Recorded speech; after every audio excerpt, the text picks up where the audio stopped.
So welcome everyone to this Government 365 webinar entitled Beyond the Forecast, the Board Decisions That Matter in a Slower, Tougher Economy. I'm Gerry Lynch, and it's great to have you with us again. Government 365 exists to help boards, directors and CEOs understand their blind spots and focus on the areas that will add the most value or reduce the biggest risks. Today's session is especially timely. Many boards and CEOs are trying to make decisions in an environment that feels slower, tougher and less predictable. Costs remain under pressure, customers are cautious, capital is harder to justify, and many organisations are having to decide whether to protect, pause, invest or grow. The challenge for boards is not simply to ask what's the forecast. The better question is what decisions do we need to make despite the uncertainty. So that's why we've called the session as it is, and I'm really delighted to welcome Shamubeel Eaqub. Shamubeel is one of New Zealand's best-known economists and commentators. He's a real gift for making the complex economic issues understandable, relevant and practical. He's known not just for explaining the numbers, but for helping leaders think about what those numbers mean for people, businesses, communities, and long-term decision-making. And what I particularly value about Shamubeel is that he doesn't just give a standard economic update. He challenges assumptions, helps people see the bigger picture, and brings the conversation back to the decisions leaders need to make. Shamubeel, thank you for joining us. Thanks, Jerry. Great to be here. Excellent. Before we get into the detail, if you were sitting with a board today, what would you tell them to stop watching, start watching, and challenge more deeply? I would stop watching forecasts. And I think that's been the lesson of the last few years, right? Forecasts are not reliable. I've been an economic forecaster for a long time.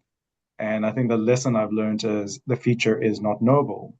And we know that forecasts are wrong sometimes in not only just direction, but also magnitude, right? So I think we use forecasts as an input and a starting point, but not decision making.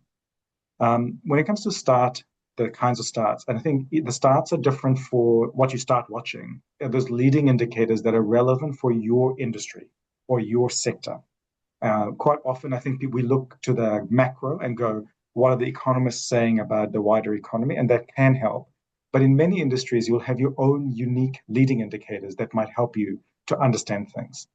So for example, in the infrastructure sector, I look at what's going on with the exports of excavators.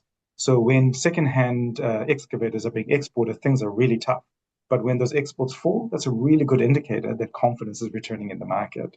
So that can quite often give you 12 to 24 months of lead in terms of when things are recovering. But it might be things like labor market signals, or whether your customer payment behavior is changing, or whether your supplier payment behavior is changing.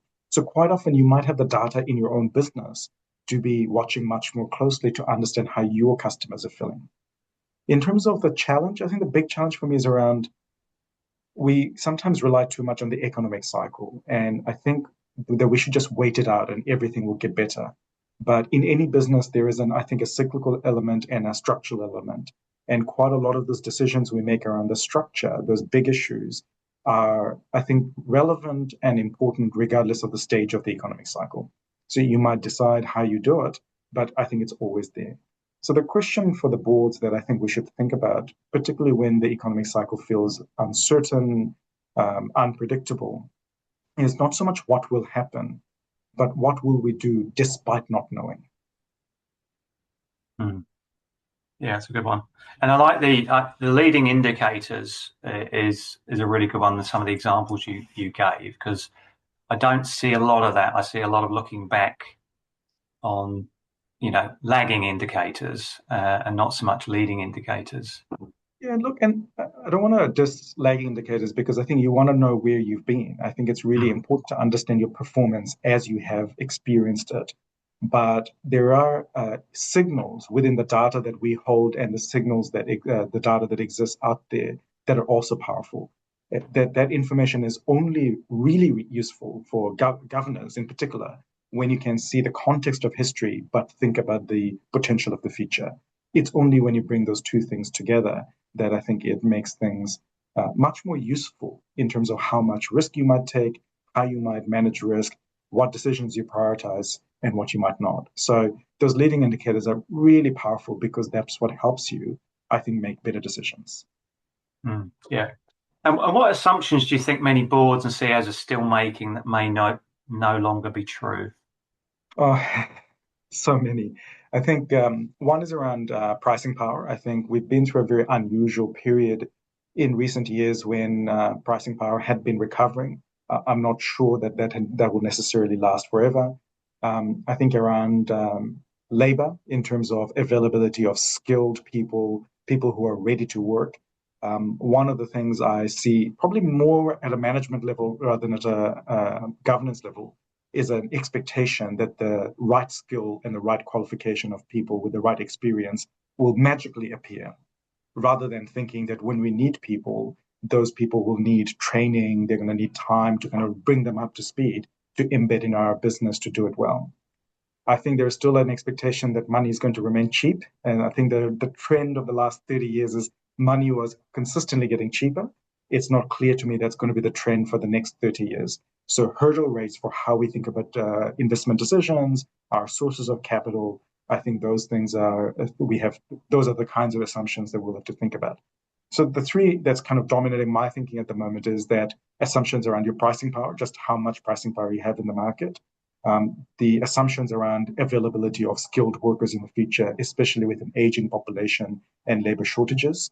And finally, I think just that assumption that money will always be cheap and abundant. I'm not convinced that that's always going to be the case. Yeah. Okay. And what the most dangerous false comfort boards may be taking from the current economic forecast in terms of people thinking that okay, we're coming out of the trough and things are going to be turning around. Yeah. Yeah. It's, I think the biggest is that aggregates hide so much, right? Aggregates and averages are, so sinful when it comes to statistics because they kind of, you lose all of the detail and texture of what's going on. And even now, the economy might be feeling really tough, but if you look at how it's taking place in terms of industries or location, wildly different. When I'm in Invercargill, my God, those people are smiling and people in Invercargill really smile. So economic Mm-hmm. conditions are bloody good down there. People are not so happy in Auckland or Wellington, right? So those averages, I think, hide a huge amount of this distribution. So I think that dangerous false comfort is if the economy recovers, my business will also be fine. I don't think that's true. That wider economic context, that water that you're swimming in is, of course, very important. But what's happening in our own industry, what's happening in our own location and in our own business might be entirely different things. So I think it's really important to ensure that we remain active rather than passive. Don't assume that just because there's an economic recovery, that we don't have to be active in making sure one, we participate in it, and two, hopefully we beat it. Because I want the businesses that I advise, the ones that I deal with, to be better than the average. If you're not better than the average, why do you bother? Yeah. Yeah. No, come on. We've got a question here from someone. So, for businesses trying to navigate persistent economic volatility, what are the most effective high leverage ways to unlock productivity gains within the existing teams without requiring heavy capital expenditure? Um, I think there are three things. One of them is kind of an indicator, and the other two are investments. The indicator is labor turnover. Teams that have high turnover are really low productivity. That's one of the biggest drags that I see in New Zealand in terms of we churn our people so much that we're unable to take the dividends of the investments that we make in our peoples and our teams and our culture. In terms of the investments that I think will unlock that in this environment is the things that are within your control and I think relatively low cost. Is that investment in management and the investment in leadership. I think those are the two least invested things in New Zealand that I see right around all scales of businesses that I deal with. New Zealand has a bizarre anti-manager, anti-management, middle management view. And yet those are the people who make your business hum. So if we have really good managers who can look after the direct reports really well, you're going to have a team that can execute much better. But the other thing that we don't invest enough in is actual leaders, our CEOs and senior leaders. I don't think we give them enough skills. We think that technical people can lead well. They can when it comes to those delivery of technical things, but not when it becomes a people job and a leadership job. Leadership is a very specific and I think a learned behavior for most of us. So those are probably the two things that I see as the probably most powerful things that we can invest in that don't rely on what's happening out there in the market, that are completely within our control. I think affordable, and I think things that you'll see returns on your investment relatively quickly. No, that's a really good one. And if you're thinking about a high performing board versus an average board, what's a high performing board doing differently over the next 12 months versus the average board? When I've kind of been in strategy sessions with boards, one of the frames that I really like is that stop, keep, start frame. Good boards really know their purpose, they really know their boundaries, and they have very clear ideas behind what they would stop, why they would stop something, what they would keep and why they would keep it, and what the requirements would be for them to start something. I think average boards spend a lot of time thinking about what they can cut, what they can reduce, how they can manage risk. It's negative. It's about managing the downside. I think good boards discuss what to protect and where to concentrate their efforts and their powder, right? And that I think requires honest conversations. I think requires scenario planning. It requires, I think, early, honest, rigorous conversations. And boards are fun places, right? Like my experience of being on boards is when you've got a diverse group of people, but they're driven to the same purpose, and you're all coming at it at a like a preemptive mindset, an honest mindset, and a rigorous mindset. It allows you to have those really strong conversations that help you decide those stop, keep, starts. Yeah, I think it's a really good point. Um, what, in terms of boards and CEOs, most at risk of being too optimistic and where they might be too pessimistic? So, what's your view there? It could So cover things like revenue margins, labor, productivity. yeah, so I think the the lesson of the last 12 months certainly has been just how quick the recovery would be, right? I think we've been Yeah, constantly disappointed. So the timing of the recovery, I think, if you kind of put all your eggs on one basket, the recovery is going to come really soon and it's going to lift me up. I think I've seen a lot of optimism there. I see a lot of optimism around pricing power that we'll just be able to pass on all our costs and everything will be fine. I've seen a lot of over optimism that technology and particularly AI will fix everything. Um, I'm really kind of cautious about the technology aspect because technology is best when it comes with investment in your systems, process, and people to be able to make the most of it. I think I see too much pessimism around talent. I see a lot of businesses being really cautious about hiring really great people who are floating out there at the moment. When the economy is weak and the labor market's weak, everybody is willing to move. And still a really good time to pick up really good talent. I'm seeing a lot of businesses pass up on really good talent that I think would set them up for the future. And also, I think there's just a little bit of pessimism around our spend around things like marketing and that investment around staying ahead of the competition. Even during an economic downturn, I think marketing and that investment in the competitive edge are things that we have to keep doing because when the recovery comes, that's what pays the dividends. So I kind of see this there's quite a lot of things we seem to be a little bit too optimistic on. And the kinds of things that we're too pessimistic on are, I think, things we can act on. They're kind of within our agency to do something about. yeah. I mean, you talked about the optimism around technology and AI. So that's obviously a lot on a lot of people's minds at the moment. Is you've got some companies doing it, starting at the leadership team trying to push it down. You've got fears of losing the entry level jobs, and then how do you get future jobs in the middle of the organization? What's in terms of from what you've seen in the companies you're dealing with? What's the I suppose the approach that's added the most value? The one that's, I think, added the most value is when you've trained your people up from leadership down and to actually use the tools that are available. And the second part is having in-house champions. So they become the kind of the in-house AI MBA or whatever, right? And then the third thing is doing it in a way that doesn't destroy company culture. Because if there people are really fearing for their jobs and being replaced and it's right, then it's quite problematic for people to be really open and being able to actually use the tools and do it effectively. So it's really around in that order of that actual investment in training, having the champion, and actually trying to protect your culture so you're honest about what AI might look like in your business. Yeah. Genuinely, I think it is going to disrupt businesses. I think our business structures, our org structures will change, going from quite pyramid shape to being much more rectangular.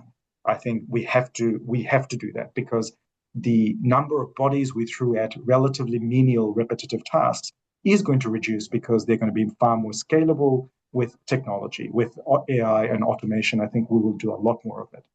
And certainly, most of the implementations I've seen so far is really around making better use of the systems and processes and data that we already have rather than inventing new things, if that makes sense.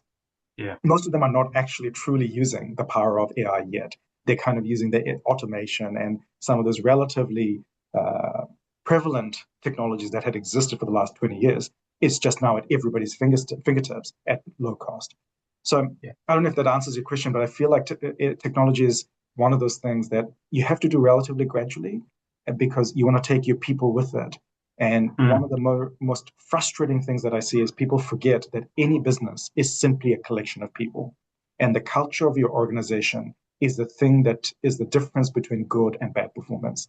And if you think just throwing technology at it by getting efficiency and scalability, that you can have a successful business, I think you've forgotten what a business is.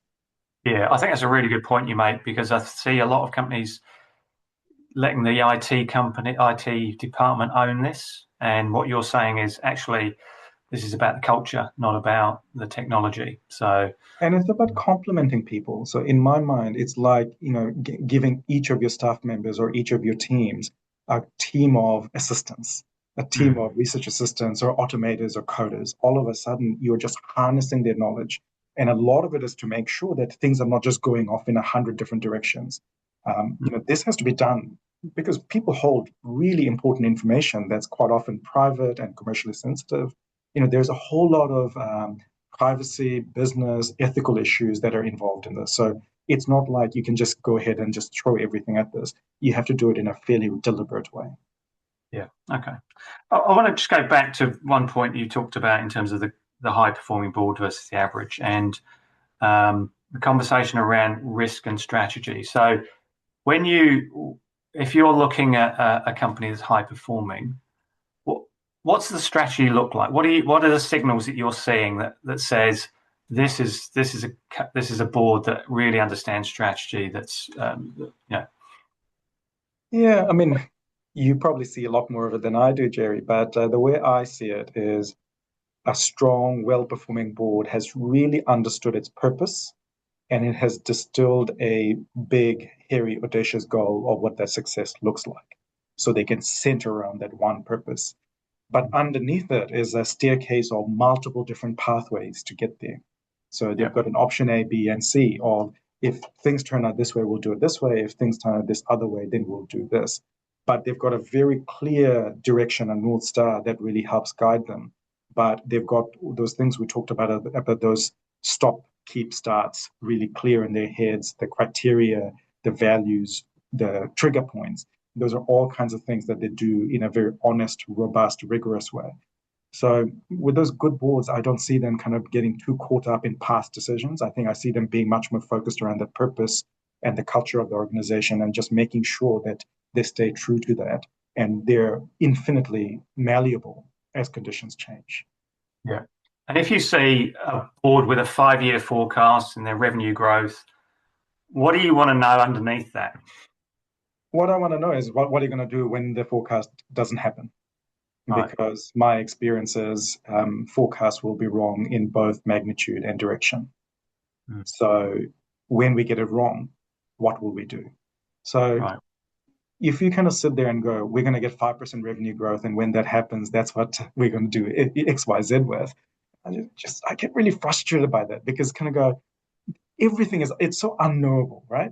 It's Mm, much more of a going, given the conditions, that given the hand that we've dealt, what's the best that we can do? How can we get the best possible outcome that's strategically right for us as a business? yeah. And so a really good board, what would they be doing in terms of testing or what assumptions? What's the sort of things that you would want to see that would give you confidence that heading in the right direction? Look, I mean, there's some of it just hygiene stuff, right? I see a lot of boards who don't have sufficient capability when it comes to the accounting side. So actually making sure you've got enough cash, that you've got enough runway, right? I Mm. want you to know that, what's your headroom? How much risk can you take? How much can you afford? Do you really understand your customers? What's your concentration risk? What's going on with payment terms, right? Do you understand those very, specific risks that you face? But also in terms of just understanding those, do we have the right team? Do we have the right culture to kind of do things? So those are kind of, for me, those are kind of very kind of basic hygiene stuff that's quite important. But also in terms of thinking about how do we kind of get the right kind of conversations going in our board table, so that it's really about going, are we having those really big, honest conversations, right? I think we talked about it just before we started, Gerry, that what are our beliefs about this business that's load bearing? Like, what is the belief system that unites us or holds us up from making good, strong decisions? And how do we test it? We know that strategies usually fail when there are assumptions that we haven't tested, right? And it's making sure that as a board, we've really tested those assumptions and we've invited criticism and external diverse views. Honesty, like, that's the critical skill set in a board always, right? You've got to be blunt and honest, not in a mean way, but I think you have to be blunt and honest. And it's about just being so clear about your assumptions, because I feel like so much of the mistakes we make is because we've got this unwritten, unexpressed assumptions, and we're unable to let them go, and that stops us from making our decision, or or averting a bad decision. Mm. If you're sitting in a small business, so that they might have an advisor or a couple of advisors. They don't have, the sort of bandwidth to do all these things. What's most important to them at the moment with all this uncertainty? What would you be advising them? For small businesses, I'd really advise them to actually use AI to help them make some of these decisions. Because one of the things you can do at relatively low cost is have your accountant, have your lawyer, have your philosopher, have your customer, have whatever worker representative actually be there and fight it out and go, what's going on, right? Just Mm. be part of this conversation can be really powerful, because it's very hard for small businesses to be able to consider these multiple perspectives, because quite often there is no formal board, or quite often you don't have the headspace or bandwidth to be able to do that. So this is where I think harnessing the technology might be really useful, because essentially what we're trying to do is have the same conversations that a proper board would have at Yeah, relatively low cost. But again, it's just really making sure that we have the conversation a board must have. Are we yeah, sure that we've got the right resources, the right capacity? Do we understand where the risks and opportunities are? And what are the ones that we're going to take advantage of today? Because it's all about prioritization within the context of where we find ourselves.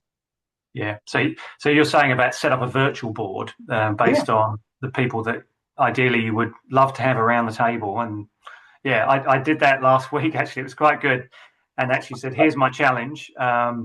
And it literally, the board members answered. Here's the lawyer said this, and the psychologist said this, and it was really good to see it. Be challenged on my perspective. that's right. And within that process, you want to feed in an adversarial reviewer. So Mm. you do add in a reviewer and go, and this agent's job is to be the adversarial reviewer. Try Yeah, and refute what this one agent is saying. So yeah, what you're getting is that richness of the uncertainty that we're dealing with.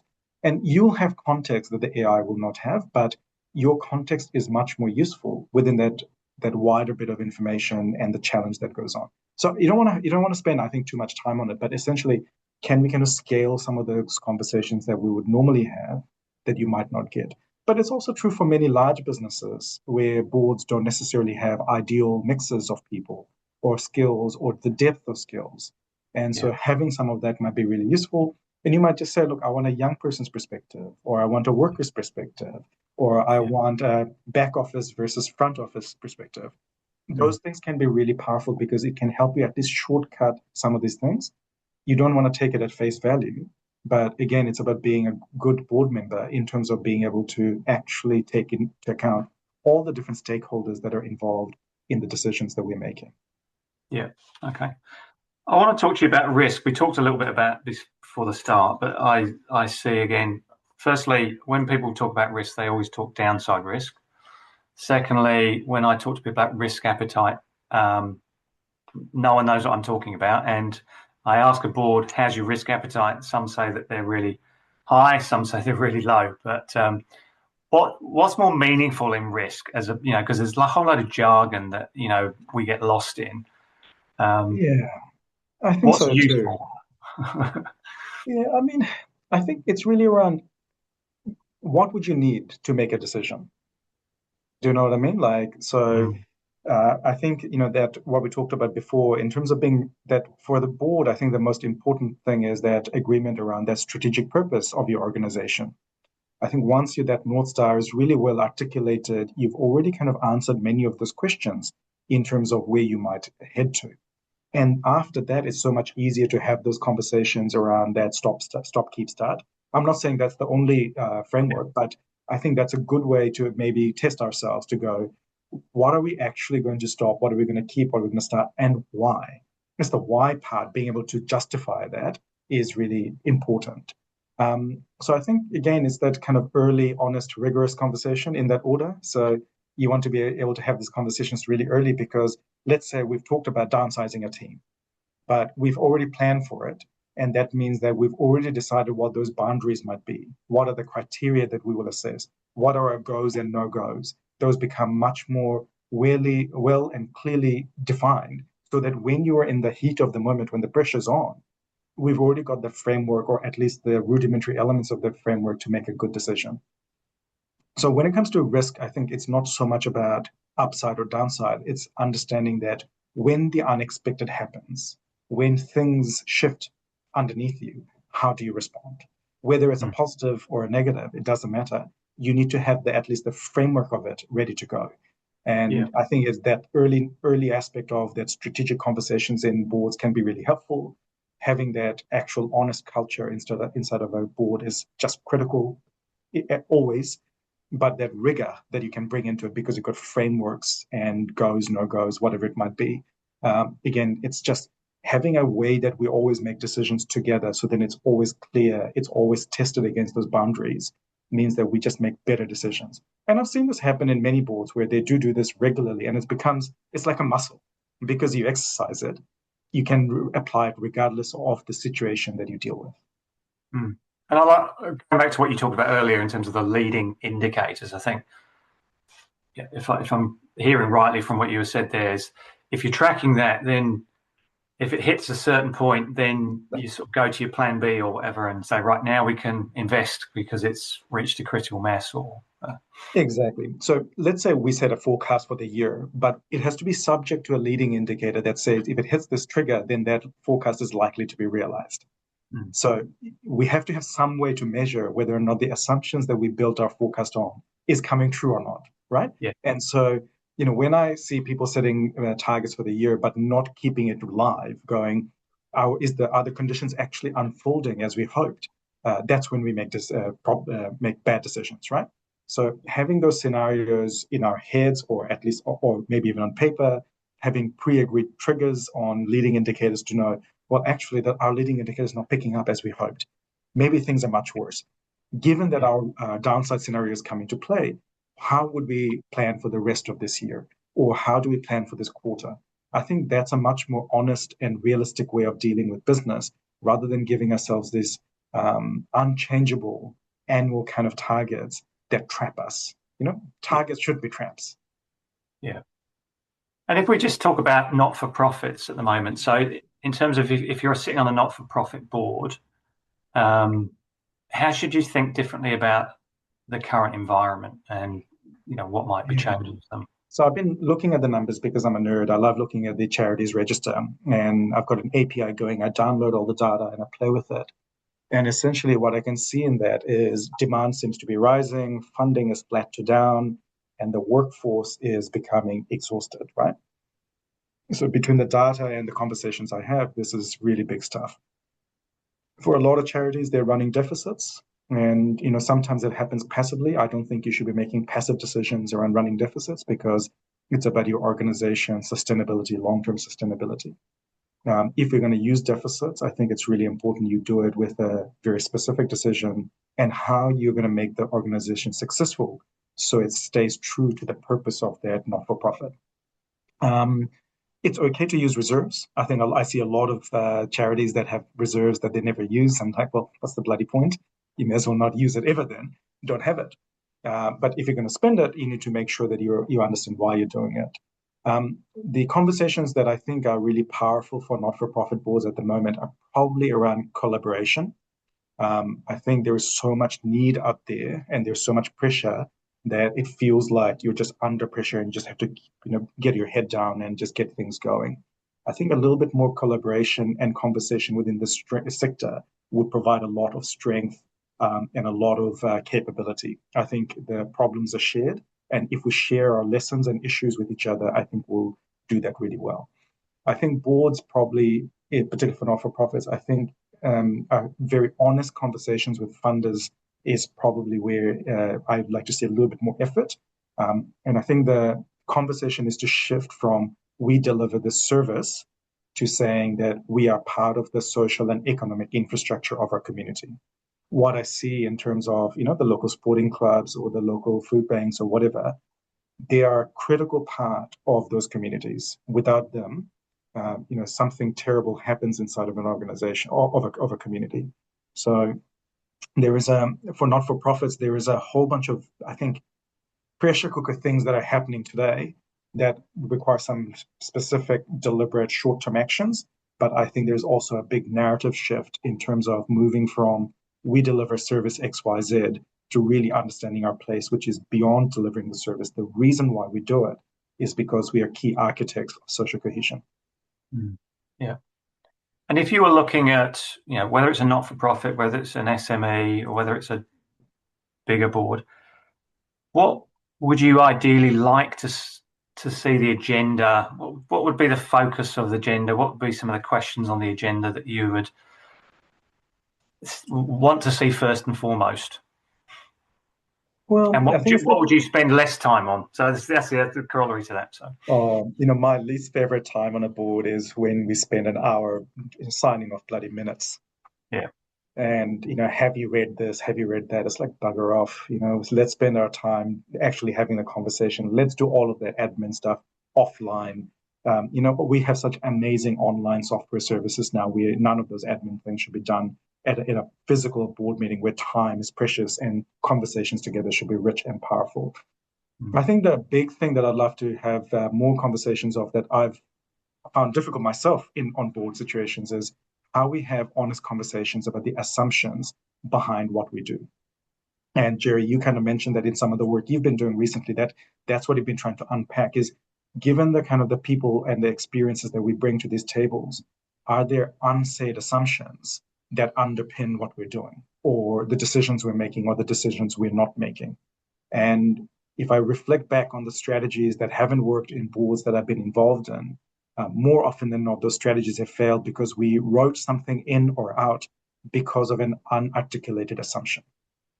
So if boards are able to have some of those primary conversations, slightly more deep and meaningful conversation, it feels a bit touchy-feely, but it's not administrative. It's really getting to the guts of, are we sure about our purpose and are we sure about the levers that are available for us to get to that purpose? I think that's probably the biggest one. And the second one, and it is only two, is probably around risk. And around risk, I think it's honesty.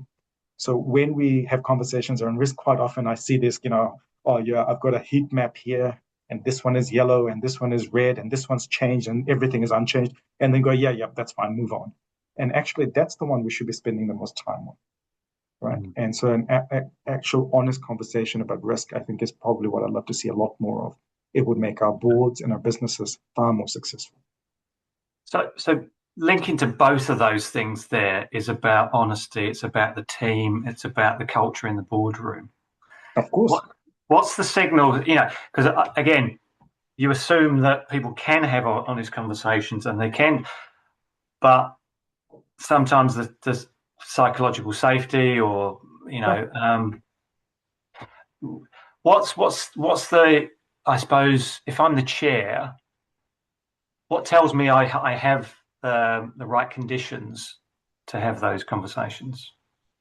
Well, I mean, if you're not having those conversations, I think if you're in the chair's role, then you need to understand it's you. That's the problem. Yeah. And a lot of us don't have the humility to recognize that we are the problem sometimes. But I think maybe even when you do retrospectives, when you are honest in your assessment about what embarrassed you, about the decisions that you made 2 years ago, being able to be self-critical and honest about the mistakes we made, because we have to own our mistakes. We will always make mistakes because the world is uncertain. We all have biases and all those kinds of things. But I'd suggest that you have a good board if you've got the preconditions where you can sit together, you can look back in your retrospective and go, we were embarrassed by this decision that we made 2 years ago that didn't work for this and this and this reason. And we're going to do these things differently going forward. And I think to me that would be the test. And I've been on boards where that's not possible. You might have board members or a chair that doesn't allow that to happen. The culture is not right. The relationship with the management is not right. I'm sure we've all been in those environments. So, I understand that it's not always going to be ideal. But for the chairs who see this, I think that it is their job to be able to do that and create that environment. It is a heavy, heavy responsibility and one that's not easy to discharge easily. Yeah. We've got a little bit more time for a couple of audience questions. If there's anyone, I'll leave you with this question: if you could leave every board and CEO with one challenge, what would it be? Well, since we've been talking about assumptions, maybe we'd do that at our next board. Ask, which assumption did you make 2 years ago that has embarrassed you now?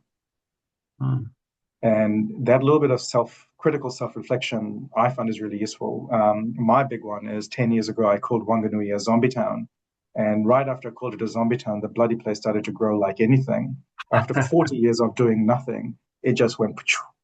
So I'm very happy for Wanganui, but I think you need to look back and go, we can get things badly wrong. And quite often for reasons that are beyond our control, but it's a learning moment and it's a moment of humility, but also I think a moment of growth. Yeah. All right. Excellent. All right. Well, for me, I think I'm going to wrap it up now, unless there's any other questions. But I think the key things I've taken out of here really are actually your assumptions and leading indicators. I think that's a really strong one for me.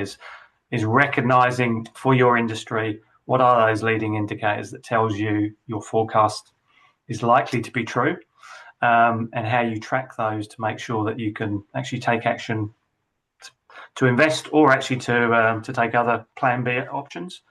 I think the assumptions that people make that may not be true, you talked about pricing power, skilled labour availability and cheap money always been available, and those not necessarily being true going forward. You talked about the things we can do to improve productivity within our control, which is really, or the indicators will be high labour turnover, where you're just burning money. So if that is the case in any of your boards, then you're obviously going to have poor productivity. So it's really looking underneath the hood of why you have the high turnover. And then really you said the investments would be leadership and management. So really putting that leadership capability to put a more highly engaged state that you don't lose people. I think the other thing you talked about was a high performing board versus the average is really, firstly, they're having tough, honest conversations. They're looking at what they need to stop. We always like to add things, what they need to keep and what they need to start. And the average board is really looking about what they cut. So I think that's a really good piece. I think how people are embracing technology, and it's more, you talked about the culture, creating the culture for people to embrace technology and make good use of it, making sure people are trained, having in-house champions, and also looking at things like if you're a small business, actually creating your own virtual AI board with someone that's actually going to be adversarial and really challenge what you're doing. I think the strategy, really making sure that you've got that plan B, clear assumptions, risks that you're having the conversation around, what decision do you need to make when things don't go right. I think it's a key one. And then really at the heart of your agenda, what's the unsaid assumptions? So how do you surface those so that people are, being heard, and the things that you as a chair or you as a board member might be assuming may not be true. So how do you have conversations? Make sure the focus is on real conversations and not on minutes and things like that, and that you're getting that out in the open. So I think that's fantastic. Seeing if there's any other point.